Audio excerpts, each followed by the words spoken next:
ಗೃಹಲಕ್ಷ್ಮಿ ಗೃಹಲಕ್ಷ್ಮಿ.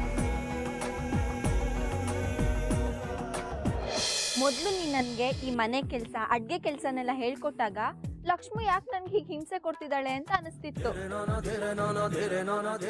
ಆದರೆ ನೀನು ಮನೆ ಬಿಟ್ಟು ಹೋದ್ಮೇಲೆ ಯಾಕೆ ನೀನು ನನಗೆ ಇದನ್ನೆಲ್ಲ ಹೇಳ್ಕೊಟ್ಟೆ ಅಂತ ಅರ್ಥ ಆಯಿತು.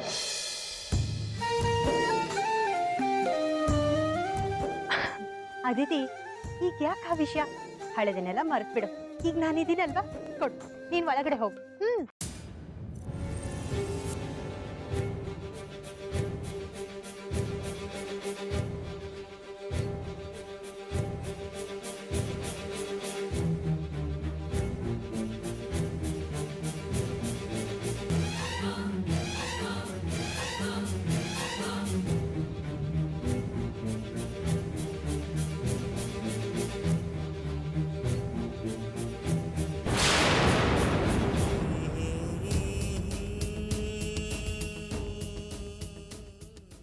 ಮೇಡಮ್, ನಿಮ್ಗೊಂದು ಗುಡ್ ನ್ಯೂಸ್ ಇದೆ. ಮೇಡಮ್, ಆ ಹುಡುಗಿ ನನ್ನ ಕಣ್ಣೆದುರಿಗೆ ಇದ್ದಾಳೆ. ಏನು ಮಾಡಲಿ? ಸರಿ, ಆಯಿತು ಮೇಡಮ್.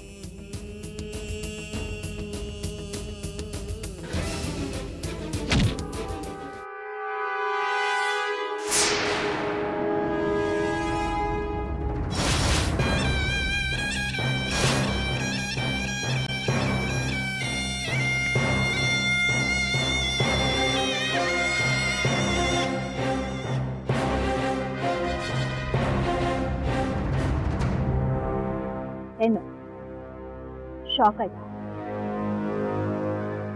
ಅವತ್ ಯಾರೋ ಒಬ್ಬ ಬಚ್ಚ 4 ಜನ ಕರ್ಕೊಂಡು ಬಂದು ನನ್ ಹೆದರಿಸ್ಬಿಟ್ರೆ ಹೆದರ್ಕೊಂಡು ನಿನ್ ಪಾಡಿಗೆ ನೀನು ಬಿಟ್ಬಿಡ್ತೀನಿ ಅನ್ಕೊಂಡ್ರೆ ನಿನ್ನ ಜೀವನದಲ್ಲಿ ಶಾಂತಿ ನೆಮ್ಮದಿ ಎಲ್ಲ ಕಳ್ಕೊಂಡು ಈ ರೀತಿ ಒದ್ದಾಡ್ತಾ ಇರೋದು ನಿನ್ನ ಸುಮ್ಮನೆ ಬಿಟ್ಬಿಡ್ತೀರ?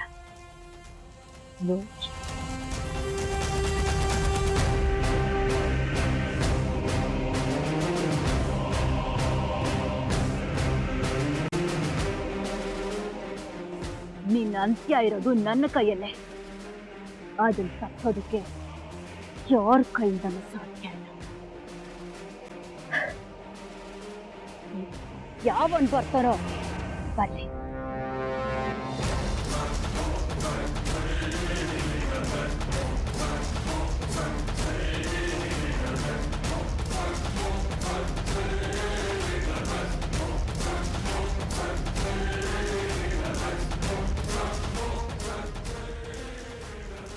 ಮೇಡಮ್ ಮೇಡಮ್ ಮೇಡಮ್ ಮೇಡಮ್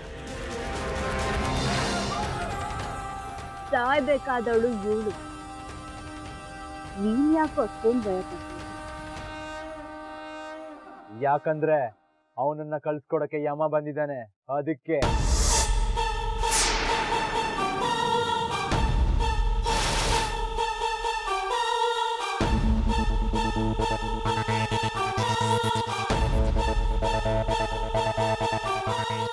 ಏನೇ ನನ್ನನ್ನು ನೋಡಿ ಇಷ್ಟೊಂದು ಹೆದರ್ಕೋತಾ ಇದೀಯಾ? ಇನ್ ಅವ್ರನ್ನೇನಾದ್ರೂ ನೋಡಿದ್ರೆ ನಿನಗೆ ಹಾರ್ಟ್ ಅಟ್ಯಾಕೇ ಆಗ್ಬೋದು ಅನ್ಸುತ್ತೆ.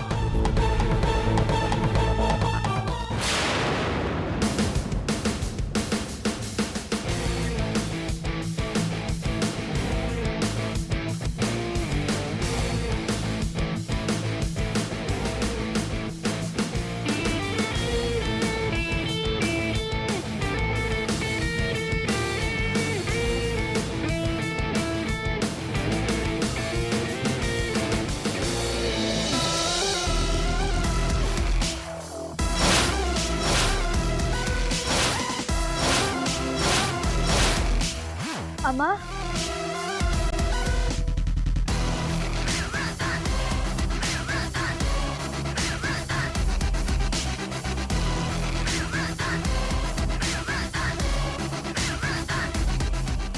ಅವಾಗೇನೋ ನನ್ನ ಮೋಸದಿಂದ ನಂಬಿಸಿ ಕುಕ್ಕೆ ಕೊಯ್ದೆ. ಆದ್ರೆ ಪ್ರತಿ ಸಲ ನೀನು ನರಿ ತರ ಮಾಡೋ ಮಸ್ಲತ್ಗೆ ನಾವು ಸಿಕ್ ಬೀಳ್ತೀವಿ ಅಂತ ಅನ್ಕೋಬೇಡ.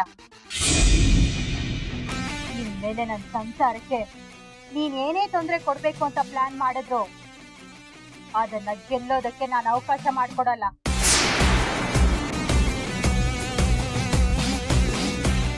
ಅದಕ್ಕಿಂತ ನೀನು ಇಲ್ಲಿ ಕರ್ಕೊಂಡ್ ಬಂದಿದ್ದು ನನಗೆ ಗೊತ್ತಾಯ್ತು ಅಂತ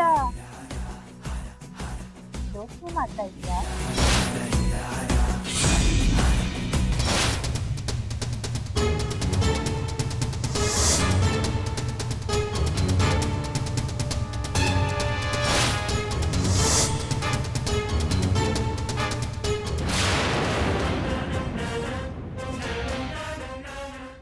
ನನ್ನ ಮಗಳು ಯಾಕೆ ಇಡೀ ನನ್ನ ಸಂಸಾರ ಸುತ್ತ ಲಕ್ಷ್ಮಿ ಅನ್ನೋ ಲಕ್ಷ್ಮಣ ರೇಖೆ ಇದೆ.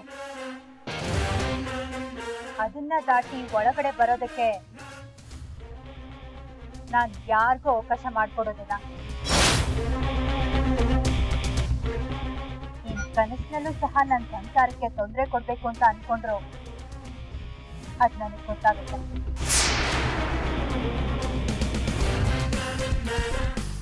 ಯಾಕೆ ಮಾತಾಡೋಕೆ ಗಂಟ್ಲಿಂದ ಮಾತು ಬರ್ತಿಲ್ವಾ? ಮಾತು ನನ್ನ ಅನಾಥೆ ಅನಾಥೆ ಅಂತ ಹಂಗಿಸ್ತಾ ಇದ್ದೆ. ಈಗ ನೋಡು, ನಮ್ಮಮ್ಮ ಬಂದಿದ್ದಾಳೆ. ನಮ್ಗಳ ಮುಂದೆ ನಿಮ್ ಸಂಸಾರನ ಹಾಗ್ ಮಾಡ್ಬಿಡ್ತೀನಿ ಹೀಗ್ ಮಾಡ್ಬಿಡ್ತೀನಿ ಅಂತ ಜಂಬ ಕುಚ್ತಾ ಇದ್ದೆ. ಈಗ ಮಾತಾಡೋ ನೋಡೋಣ. ನಿನ್ನೋರು ಅಂತ ಒಬ್ರು ಇಲ್ದೆ ನೀನ್ ಬಿಸಾಕೋ ಚಿಲ್ರೆ ಕಾಸಿಗೆ ಕೈ ಚಚ್ಚ ಇಂಥವ್ರನ್ನ ಇಟ್ಕೊಂಡಿದ್ಯಲ್ಲ, ನೀನ್ ಅನಾಥೆ. ನನಗೆ ಅಂತ ಒಂದ್ ಪ್ರೀತಿ ಕೊಡೋ ಕುಟುಂಬ ಇದೆ, ನಿನ್ಗೇನಿದೆ? ಸತ್ರೆ ನಿನ್ನ ಹೊತ್ಕೊಂಡು ಹೋಗಕ್ಕೆ 4 ಜನ ಇಲ್ಲ, ನೀನ್ ಸತ್ತೆ ಅಂತ ಕಣ್ಣೀರ್ ಹಾಕಕ್ಕೆ ಒಂದ್ ನಾಯಿ ಕೂಡ ಇಲ್ಲ.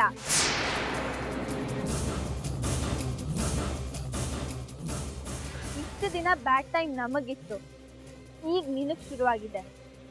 ಇನ್ಮೇಲೆ ನಿನ್ನ ಆಟ ನಡೆಯೋದಿಲ್ಲ.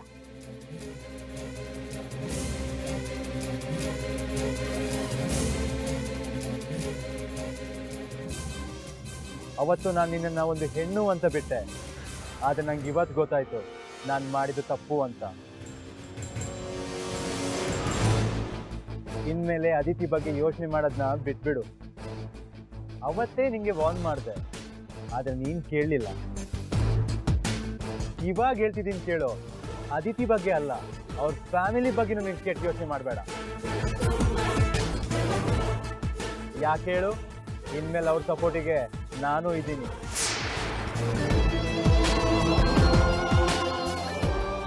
ಪ್ರೀತಿ ವಿಶ್ವಾಸದಲ್ಲಿ ತಲೆ ಕಾಯೋಕ್ಕೂ ರೆಡಿ, ನಿನ್ನಂತವ್ರ ತಲೆ ತೆಗಿಯೋಕ್ಕೂ ರೆಡಿ.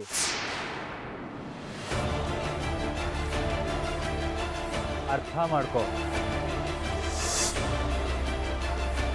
ಬನ್ನಿ ಲಕ್ಷ್ಮಿ ಅವರೇ.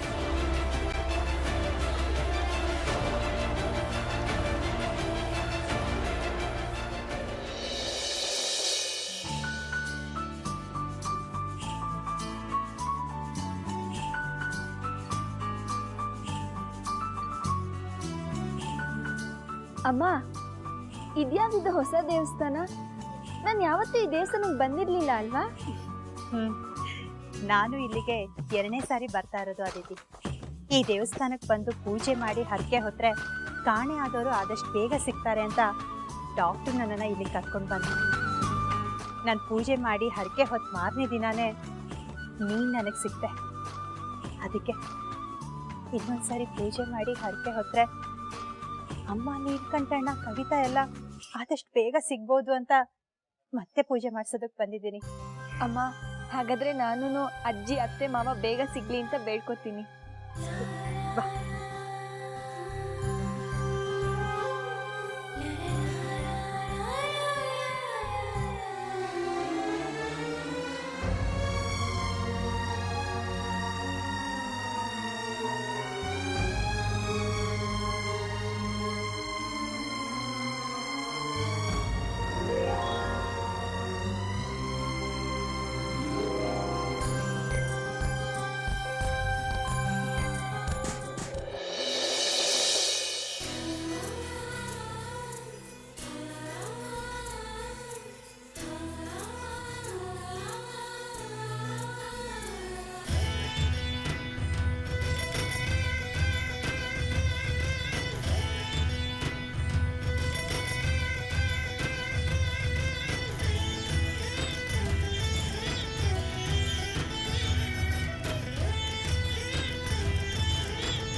ಅಪ್ಪ ತಂದೆ, ನನ್ನ ಮಗಳು ಅಳಿಯ ನಿನ್ನ ಬಗ್ಗೆ ತುಂಬ ಹೇಳಿದ್ದಾರೆ. ನಿನ್ನ ಬಳಿ ಬಂದು ನಿನಗೆ ಹರಕೆ ಹೊತ್ಕೊಂಡು ಬೇಡ್ಕೊಂಡ್ರೆ ಕಾಣೆಯಾದವರು ಸಿಗ್ತಾರಂತೆ.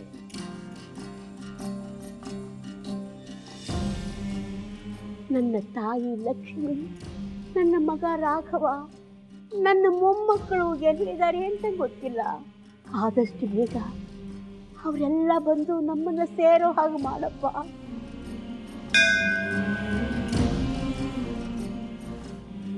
ದೇವ್ರೆ, ನಮ್ಮ ಅಣ್ಣ ನಮ್ಮ ಅತ್ತಿಗೆ ನಮ್ಮ ಜೀವನದಲ್ಲಿ ಎಷ್ಟು ಮುಖ್ಯ ಅಂತ ನಿನಗೆ ಚೆನ್ನಾಗಿ ಗೊತ್ತು. ಅತ್ತಿಗೆ ಬದುಕಿದಾರೇನೋ ಸಿಹಿ ಸುದ್ದಿ ಏನೋ ಕೊಟ್ಟೆ, ಆದರೆ ಅವ್ರು ಎಲ್ಲಿದ್ದಾರೆ ಅಂತಾನೆ ನಮಗೆ ಗೊತ್ತಿಲ್ಲ.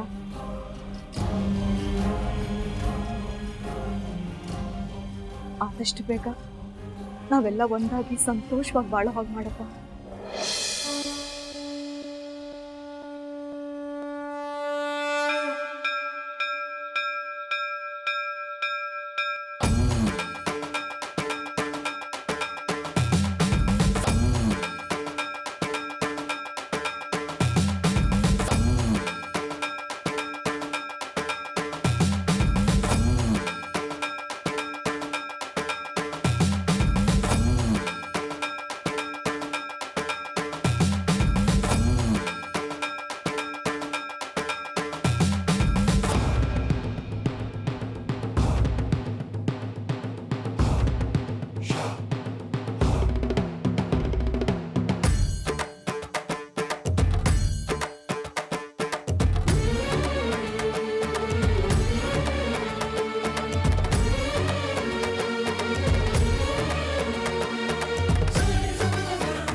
ಅಮ್ಮ, ಪೂಜಾ ಬುಟ್ಟಿ ಬದಲಾಗಿ ಹೋಗಿದೆ. ಅಯ್ಯೋ, ಹೌದಲ್ವಾ? ಕೊಡು, ನೀನೊಂದು ನಿಮಿಷ ಇಲ್ಲೇ ಬರ್ತೀನಿ.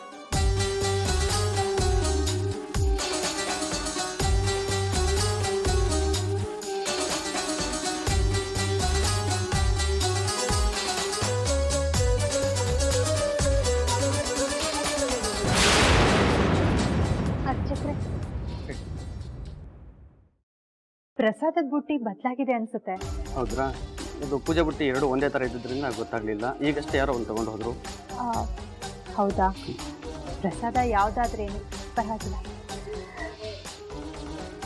ಪಪ್ಪ, ಒಂದು ನಿಮಿಷ ಇಲ್ಲೇ ಇರು, ನಾನು ಹೋಗಿ ಪ್ರಸಾದ ತಗೊಂಡ್ಬರ್ತೀನಿ.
ಏನಾಯ್ತು ರಾಘವ್?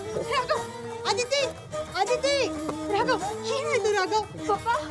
ಅದಿತಿ, ನೀನು ಇಲ್ಲೇ ಇರು ಅಂತ ಹೇಳಿದೆ ತಾನೆ, ಎಲ್ಲಿ ಹೋಗಿದ್ದೆ? ಅದು ತಗೊಂಬರೋಣ ಅಂತ ಹೋಗಿದ್ದೆ ಲಕ್ಷ್ಮೋ. ಲಕ್ಷ್ಮಿ, ಅಮ್ಮ, ಕವಿತಾ ಹೋದ್ರು.